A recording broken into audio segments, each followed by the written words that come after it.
What's up, guys? Matt with Rich Motorsports USA here. Welcome back to another episode. Again, we have a beautiful E36 M3 in for service, this time in Hellrot over black. It's Bobby's 98 M3 5-speed. It's got pretty low miles, 131, so depending on what you consider low, for us, with how old these cars are, that's pretty low. This car is in great shape. It's got a few upgraded items and a few problems. One of which was a little bit of a curveball, so we thought we were gonna be doing rear wheel bearings on the car, and it turns out the diff was full of metal shavings, low on fluid, leaking gasket, so we're gonna be replacing the diff for sure. Another concern was at 4,000 RPM, when you're revving this thing out, it felt like you hit a brick wall at 4,000 RPM. The car had no more go to it, so we're gonna go ahead and take care of that, which we believe to be a fuel pump. We're gonna do some diagnostic quick.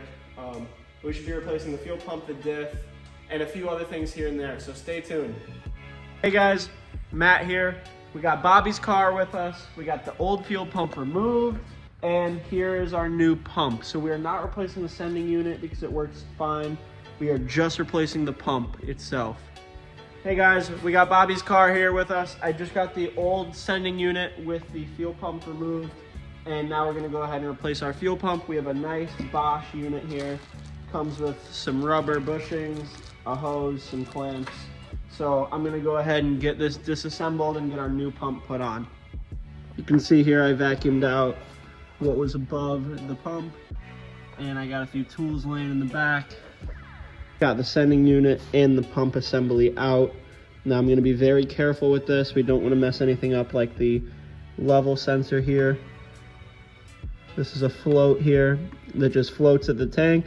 When your fuel is up here, it tells you full tank. When the float is down here, it tells you you're on E. I got the new pump in the housing, the assembly, new bushings, new hose here. I got the old one removed. There's nothing really to see here, so we're not gonna be able to tell until we get in the car whether this fixed our concern or not. So I'm gonna go ahead and pop this in. I'm gonna do a regulator and a fuel filter. So I just got done with the fuel pump, and now moving on to the regulator as well as a new filter. And I got the regulator out, and you can see here's the old regulator. Here is a vacuum line that goes to the manifold. So the more intake manifold vacuum that you pull, you're gonna pull more on your fuel pressure regulator, and you're gonna demand more fuel. So you can see here on this one, see, that's all corroded. It didn't even want to come out of the plastic. I just had to cut it. On our new one, what I want to do is, see, it says right there, air brake hose, and you heat it up just a little bit with a heat gun like this, and then it will really seal well on there. All right, guys, so upon inspection, here's what we found in the diff. Tons of metal. Started by finding metal all over the speed sensor. We found some broken bolt heads from what looks to be the ring gear here. Looks like someone rebuilt this differential at one point, and I mean, even some of these ring gear teeth were chewed up. Let's see if I can show those. Yeah, that one's got a chunk taken out of it, and it just really doesn't sound good spinning. So we are gonna go ahead and swap this diff out.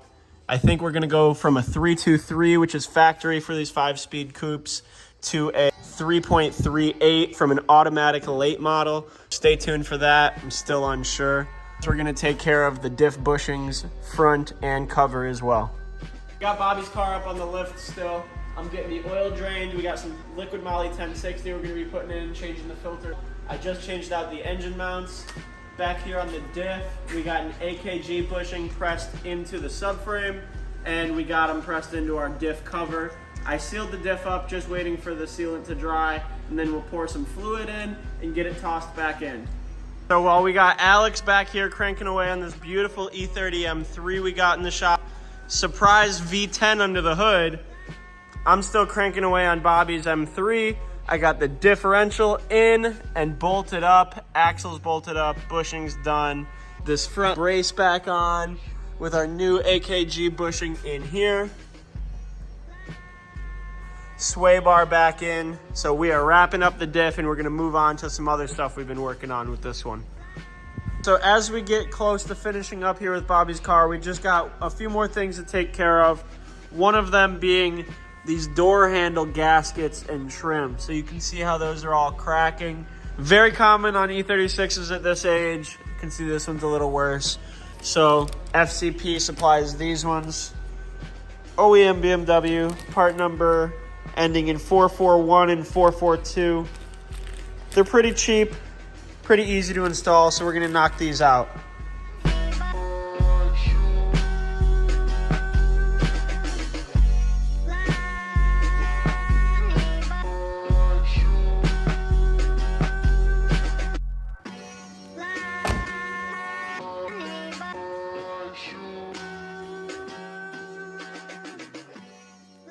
Last time you guys saw, we had fixed the issue.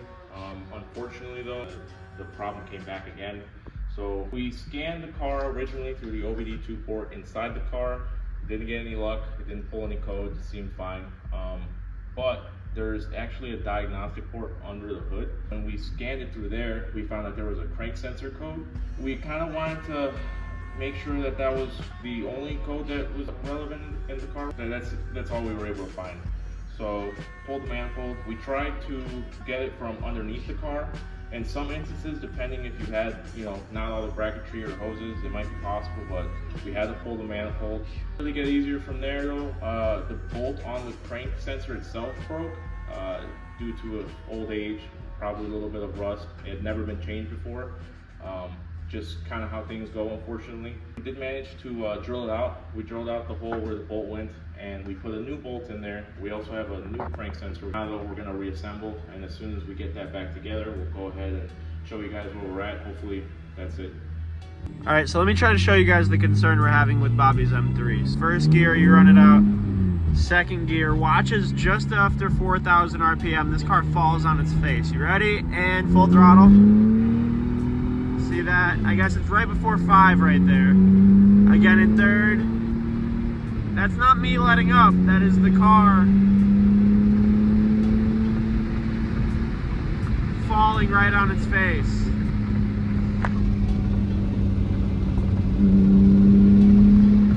So I found this to be our mass airflow wiring. Really, really bad solder, twist together, barely soldered. So what we ended up doing is cutting up a harness and putting these butt connectors in, and we got no difference there.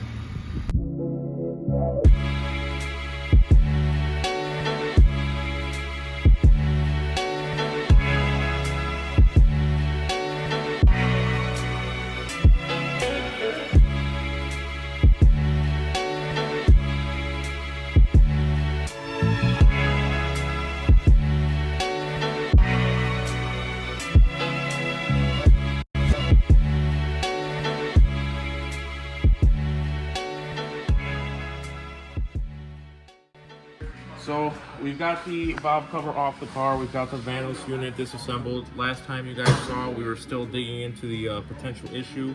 At this point, we're just double checking everything is good because we had to get this far to check everything. So we want to make sure before we put everything back together, we're not just doing it for no reason, right? We took off the covers here, and with the covers removed, you can see the slots on the chain. 2 gears obviously linked by this chain. I put a Allen and you can move it easily. But if you move it back and forth, you'll see it's not allowed to make a full turn on the slot. And we have to check that. We have to remove this and see if we can get it to make a full rotation. Because that might be, that little bit here that it doesn't make it to the end of the slot could be our issue. So we're gonna take this off, check everything, make sure it's where it's supposed to be, and then we'll get back to you guys. So last time you saw, we were just about to get this taken apart, and we just got to the point where it's back together. We found 2 things here. The slots for the Vanos gears, like we showed you earlier, we got it tightened up here so I can't slide it, but they didn't make a full turn into the slot. Found out that the gear behind it also, you see how it moves? See that this is also slotted, which didn't match up to what the service manual said. The hole was over to the right side of the slot instead of the left, and then the center with the tensioner inside. So we matched it up exactly to how the service manual recommended, and basically this is just a general procedure now. At this point, we're going to go ahead, reassemble this, and when we get it running, we'll show you guys, and hopefully it's fixed. So we're back.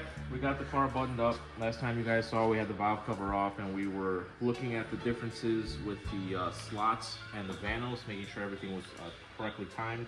We found a couple issues. We went ahead and verified them that we did everything correctly. We put everything back together according to the factory service manual. We went for a drive. We got a little further. We also, earlier we didn't show you guys, we swapped out the exhaust. We wanted to rule out that the cats weren't clogged or anything like that.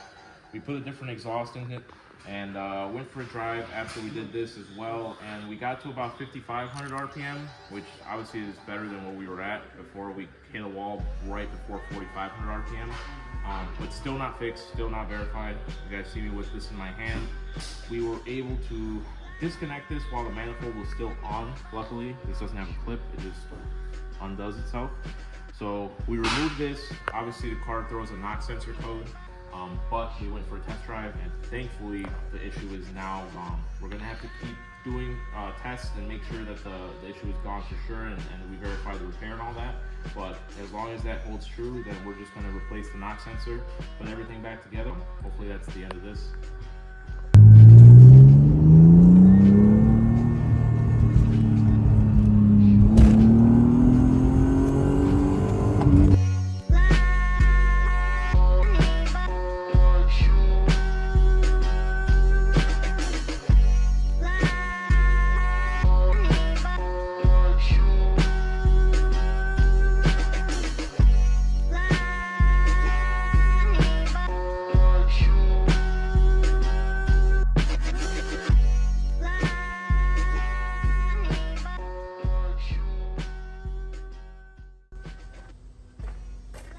Alright guys, thanks for watching. This will conclude this episode with Bobby's beautiful 98 Hellrot M3 Coupe. We appreciate you tuning in, and we appreciate Bobby entrusting us to get his car back on the road to its formal glory. Hopefully we see him enjoy this thing because it is ready to enjoy. Alex got the paint looking great with a paint correction and a touch-up, and we got it right mechanically, so let's see him enjoy the car. Thanks for watching. I'll see you next time. Make sure to follow and subscribe on our socials. Everything is Retro Motorsports USA. And if you have an E36 and you need parts or service, contact us today. Thanks, guys.